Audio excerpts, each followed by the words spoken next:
Sanggar ceria dalam kisah Islam nan ceria. Mari kita dengarkan, mari kita saksikan. Kisah Islam memang asik. Adik-adik semuanya, tahukah kalian di manakah Nabi Muhammad SAW dilahirkan? Beliau dilahirkan di kota Mekah. Nabi Muhammad SAW dilahirkan di Jazirah Arab. Jazirah Arab ini dihuni oleh suku Badui, suku asli Jazirah Arab. Mereka adalah pengelana yang tangguh. Mereka orang yang kekar, yang kuat menderita dalam kerasnya alam padang pasir. Mereka berani bertempur dan bersabar dalam kekalahan. Meski demikian, adik-adik semuanya, orang Badui terkenal sangat ramah. Mereka orang yang dermawan dan sangat menghormati tamu. Mereka orang yang sabar, orang yang tidak cepat marah, dan orang Badui sangat mengagumi keindahan syair. Orang Badui adalah orang yang sangat mudah terpanggil dalam kebenaran. Jika diajak dalam kebenaran, maka orang Badui Jazirah Arab sangat segera untuk menjalankan kebenaran. Mereka adalah orang yang sederhana. Mereka duduk di lantai, makanan dengan makan yang sekedarnya. Adik-adik yang tersayang, di dalam kondisi inilah Nabi Muhammad SAW diutus ke dunia. Di padang pasir yang tandus, bersama suku Badui. Namun beliau SAW akhirnya mampu mendakwahkan Islam yang mengguncang dunia saat itu. Nabi Muhammad SAW dan para sahabat menyebarkan agama Islam hingga akhirnya tersebarlah Islam ke seluruh dunia. Namun, tahukah adik-adik semuanya bagaimana kondisi Jazirah Arab itu sebenarnya dimulai? Perjalanan umat Islam di Jazirah Arab sebenarnya sudah dimulai sejak jauh sebelum Nabi Muhammad SAW diutus. Kota Makkah ini pertama kali adalah dihuni ketika zamannya Nabi Ibrahim alaihissalam.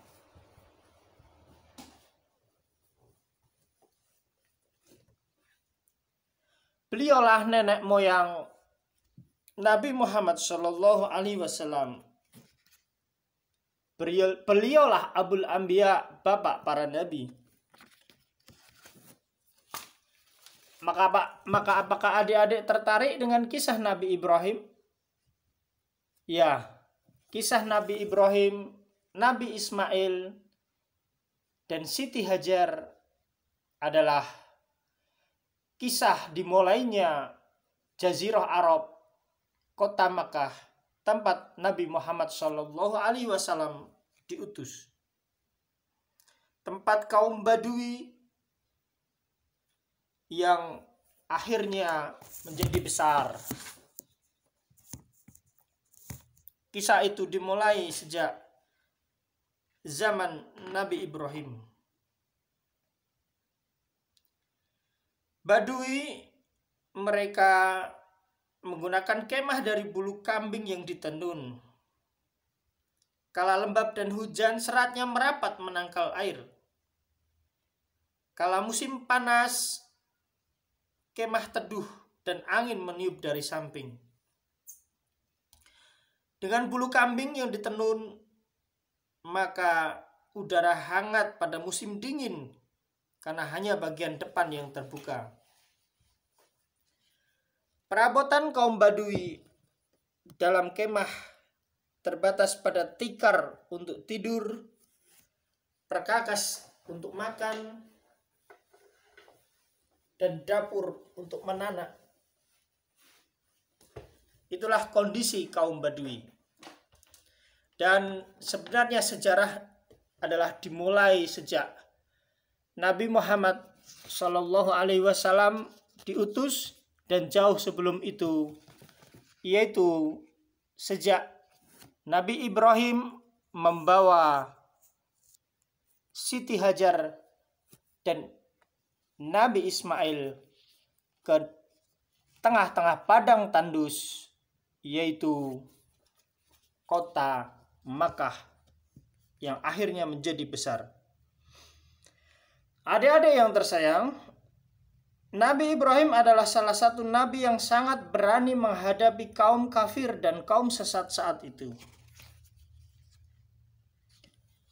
Kisah Nabi Ibrahim adalah kisah bagaimana beliau mencari kebenaran. Beliau adalah seorang yang pemberani, seorang yang berani berdakwah kepada kaum sesat yang menyembah kepada selain Allah.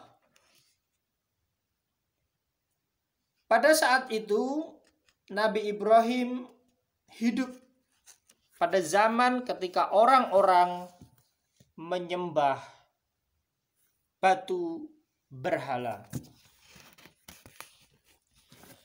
Di dalam kuil orang-orang sesat saat itu banyak sekali berhala yang mereka mendatanginya untuk beribadah. Mereka beribadah bukan kepada Allah, adik-adik. Na'udzubillahi min dzalik. Namun mereka berdoa justru meminta kepada patung-patung berhala tersebut. Negeri itu yaitu negeri Babilonia, atau negeri itu saat ini yaitu negeri Irak. Di dalam kuil tempat persembahan terhadap berhala selain Allah, tempat penyembahan kepada selain Allah itu, patung-patung itu diberi makanan padahal mereka tidak bisa makan. Maka Nabi Ibrahim alaihissalam merobohkan semua patung-patung yang ada di dalam kuil penyembahan berhala tersebut, kecuali patung yang paling besar. Semua patung yang kecil oleh Nabi Muhammad SAW, oleh Nabi Ibrahim alaihissalam, dikapak leher patung-patung itu hingga kepalanya hilang, kecuali patung yang paling besar. Dan beliau meninggalkan kapak di patung yang paling besar tersebut. Raja yang saat itu berkuasa adalah Raja Namrud. Maka Raja Namrud ini kaget karena kuil tempat penyembahan rakyat Babilonia hancur lebur kecuali satu berhala, yaitu berhala besar, dan berhala ini di sisinya ada kapak. Maka Raja Namrud bertanya, siapa ini? Dia marah besar. Dia akan memberi hukuman yang setimpal kepada orang yang menghancurkan patung-patung berhala sesembahan orang-orang kafir Babilonia saat itu. Inilah keberanian Nabi Ibrahim di dalam berdakwah, amar ma'ruf nahi mungkar, menghilangkan kemungkaran. Inilah kisah Abul Anbiya, bapak para nabi, kakek moyang Nabi Muhammad SAW. Dan sebelum kita membahas Nabi Muhammad SAW, kita membahas Nabi Ibrahim terlebih dahulu. Sampai berjumpa dengan Sanggar Ceria dalam kisah Islam nan ceria. Mari kita dengarkan kisah yang akan datang. Sanggar Ceria, kisah Islam memang asik.